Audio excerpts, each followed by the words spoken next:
Scott Hoffman here, Benchmark Export Services. We're continuing in our discussion on Incoterms.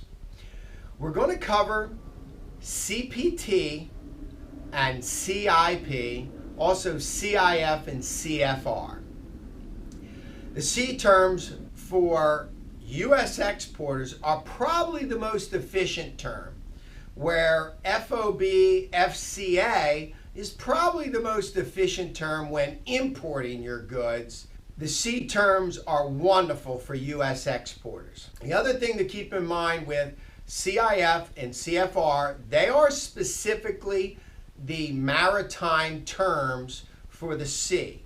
CIF being cost, insurance, and freight to the named port of disembarkation, and CFR meaning cost and freight to that named port of disembarkation, where the goods come off the ship or airport, well, in this case, off the ship at the foreign port. CIP and CPT are the multimodal terms, or a term that can be used for both ocean, sea, rail, truck, or any combination thereof.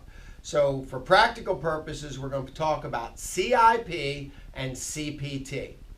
CIP, carriage insurance paid to that named port or airport of disembarkation in the foreign country. And it would be for either import or export. You're going to pay it up to your buyer's airport or port. CPT is carriage paid to, again, that same port or airport of disembarkation in the foreign country. CIP and CIF, the maritime version of the same term, are the only two terms that specifically state who is responsible for the insurance. It's key to understand that no matter what term you use, with the exception of CIP or CIF, that no other Incoterm specifically states who is responsible for the insurance. So we highly, highly recommend that you have those conversations with your client prior to selling the goods, so that you know exactly where you are, who is responsible. If you understand what your risks are, what effective insurance is, that it should be open marine cargo insurance policy, all risk, instituting war, riots, strikes, civil commotions. That stated, let's move on to the actual portions of the term.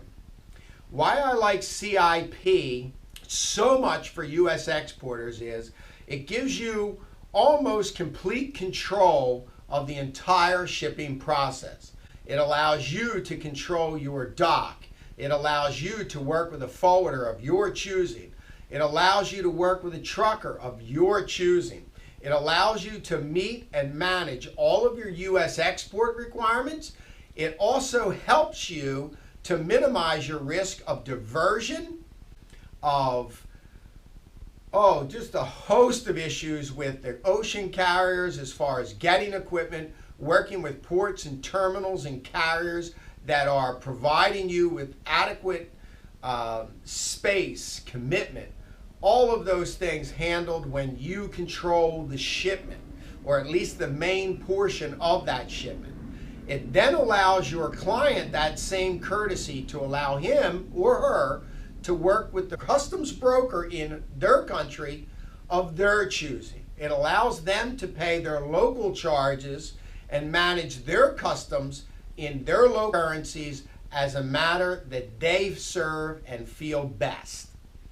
That stated, another benefit to U.S. exporters using this term of CIP, you've actually quoted the shipment to your buyers 4 different ways. If they don't like the cost of your insurance, they can simply back it out, and you've now provided them with a CPT, say Antwerp or Rotterdam or Paris airport quote.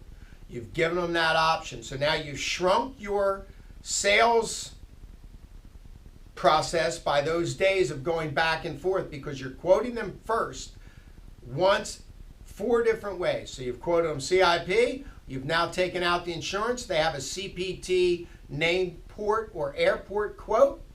If they don't like the main carriage, or if they can do the ocean or the air freight better, you've now provided them with an FCA or an FOB quote. And if they don't like your inland freight, they now have your ex-works pricing. You've now provided them with a very efficient term. You've eliminated a lot of the back and forth. You've also shown and demonstrated to your clients that you have an understanding of the Incoterms and the proper ways so that they might benefit you best. The things that we did on the export side are going to be magnified somewhat on the import side. You have no control of your main ocean or air traffic, control of that piece of the cargo when you allow them or you buy on a CIP basis. It can be ambiguous as to who's put insurance in place, what carrier they're using, transit times. You have no control over any of that process. The other side of this term, and using CIP correctly and working with your freight forwarder, there's so much more to price when you do this. And using a carrier and a forwarder that are working with you, that understand your business, can actually go far beyond the freight portion and actually go into the production, some of your scheduling issues as well. For example, from Philadelphia, I can quote 55-day transits by sea freight from Philadelphia to, say, Sydney, Australia. But I also have available to me a steamship line that will go Philadelphia to Sydney in 30 days. So by using this knowledge and working directly with my clients, I can now afford them 25 additional days for scheduling, planning, all of those issues, and give them options that they might not have available if they were working with a routed forwarder. So again, great term. Highly recommend the use of CIP for U.S. exporters, not so much for U.S. importers, but it's a great term. And if you have questions or concerns on CIP, CPT, or CIF and CFR as the maritime term, please feel free to give myself, my office, a call or a fax or an email, however you choose to contact us, so that you have clear understanding of exactly what the terms are. Thank you.